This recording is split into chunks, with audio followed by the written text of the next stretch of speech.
Hello everyone, welcome to my channel.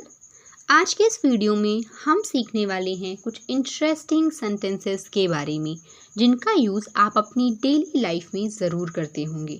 तो चलिए इस वीडियो को आगे बढ़ाते हैं और सीखते हैं अपने इंटरेस्टिंग सेंटेंसेस के बारे में। आपको स्क्रीन में कुछ सेंटेंसेस दिख रहे होंगे, जैसे सुनने में आया है कि वह फेल हो गई, सुनने में आया है कि उसकी शादी होने वाली है, सुनने में आया है कि उसे बहुत जल्द नौकरी मिलने वाली है, सुनने में आया है कि उनकी बेटी ने तलाक ले लिया है। इस प्रकार के सेंटेंस हम अक्सर सुनते और बोलते हुए आए हैं, लेकिन इस प्रकार के सेंटेंस को जब इंग्लिश में ट्रांसलेट करने की बात आती है तो हम काफ़ी कंफ्यूज होते हैं। तो चलिए इस वीडियो में आज हम यही सीखने वाले हैं कि इस प्रकार के जब सेंटेंस हमको मिले तो हमको किस प्रकार उनको ट्रांसलेट करना है। इस प्रकार के सेंटेंस को ट्रांसलेट करने के लिए हमको पढ़ना पड़ता है एक स्ट्रक्चर। देखिए स्ट्रक्चर, आपको क्या करना है, आपको सबसे फर्स्ट प्लेस पे यूज़ करना है इट हैज़ बीन हर्ड। इसका अर्थ होता है सुनने में आया है, सुनने में आया है, इट हैज़ बीन हर्ड, जो कि एक मेन क्लॉज है। उसके बाद हम दैट का यूज़ करते हैं जो कि की का अर्थ देता है, सुनने में आया है कि। उसके बाद हम हेल्पिंग वर्ब का यूज़ करेंगे और उसके बाद मेन वर्ब और ऑब्जेक्ट का यूज़ करेंगे, क्योंकि इस प्रकार के सेंटेंस में दो पार्ट होते हैं, एक मेन क्लॉज होता है, एक सब ऑर्डिनेट क्लॉज होता है। अगर आपको मेन क्लॉज और सब ऑर्डिनेट क्लॉज के बारे में नहीं पता तो मैंने अपनी पुरानी वीडियो में ये अच्छे से एक्सप्लेन किया है, आप उसको देख सकते हैं। तो हम क्या करेंगे, इट हैज़ बीन हर्ड मतलब मैंने सुना या सुनने में आया है, ठीक है, सुनने में आया है, और दैट हम यूज़ कर रहे हैं की जगह। उसके बाद हेल्पिंग वर्ब, मेन वर्ब और ऑब्जेक्ट, जैसा भी हमारा सेंटेंस रहेगा। प्रेजेंट में रहेगा तो प्रेजेंट के हिसाब से हम उसको बनाएंगे, पास्ट के हिसाब से रहेगा तो हम उसको पास्ट के हिसाब से बनाएंगे, ठीक है।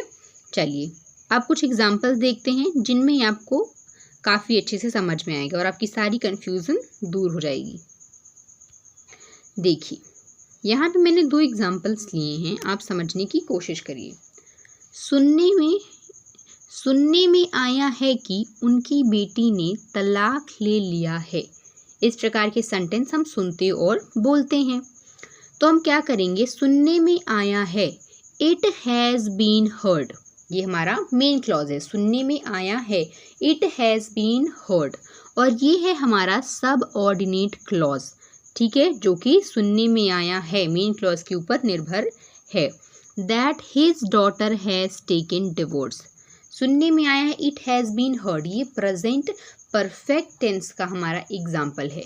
तो इट हैज़ बीन हर्ड कि उनकी बेटी ने तलाक ले लिया है, हिज डॉटर उनकी बेटी, हैज़ टेकन डिवोर्स, हैज़ यहाँ पे हमारा हेल्पिंग वर्ब है, टेकन डिवोर्स, टेक का क्या हो गया, थर्ड फॉर्म, वर्ब की थर्ड फॉर्म टेक का क्या हो जाएगा, टेकन डाइवोर्स, ठीक है।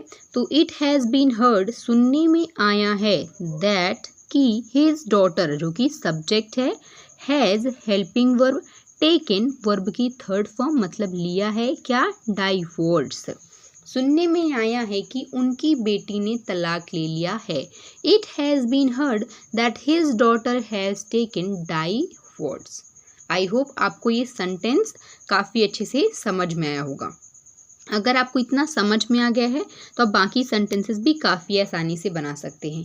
हर एक सेंटेंस में आपको सुनने में आया है कि इतना तो मिलेगा, तो आपको इट हैज़ बीन हर्ड लगाना ही पड़ेगा।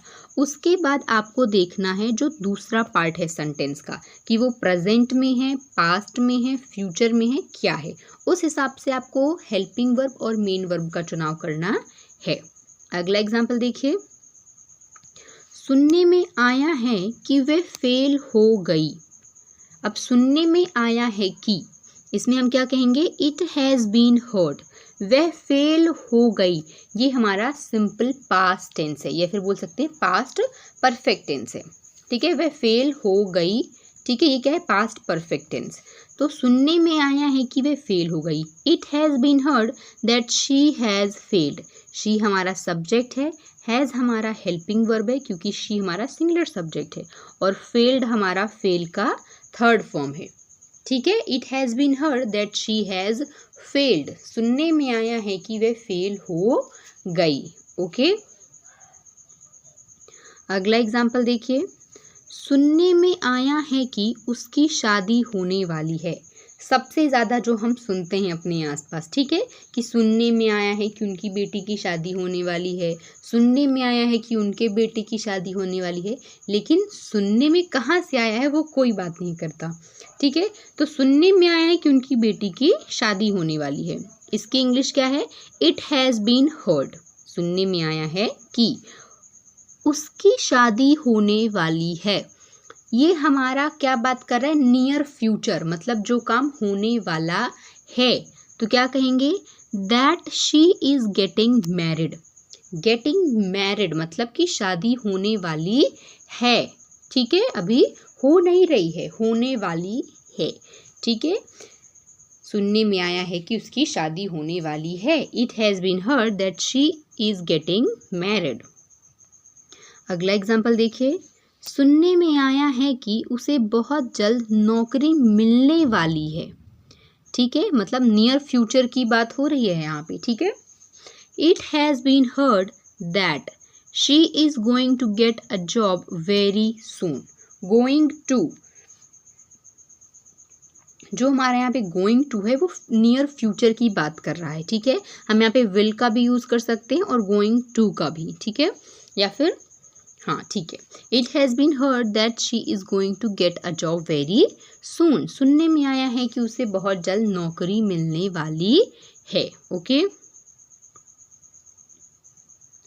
अगला एग्जाम्पल देखिए, सुनने में आया है कि उसकी बहू काफी तेज है। अब यहाँ पे तेज का अर्थ ये नहीं कि खराब है, तेज का मतलब कि काफी होशियार है। ठीक है, सुनने में आया है कि उनकी बहू काफी तेज है। It has been heard that his daughter-in-law is very intelligent. ये हम कम ही सुनते हैं, है ना, हम ज़्यादातर बुराइयां सुनते हैं बहुओं की। ठीक है, लेकिन यहाँ पे क्या है कि सुनने में आया है कि उसकी बहू काफ़ी तेज़ है। It has been heard that his daughter-in-law is very intelligent. Okay? अगला एग्जाम्पल देखते हैं, सुनने में आया है कि उसके पिताजी बहुत अमीर हैं। ये एक नॉर्मल सा क्या है? फैक्ट है, जनरल स्टेटमेंट है। फैक्ट नहीं, ये जनरल स्टेटमेंट है।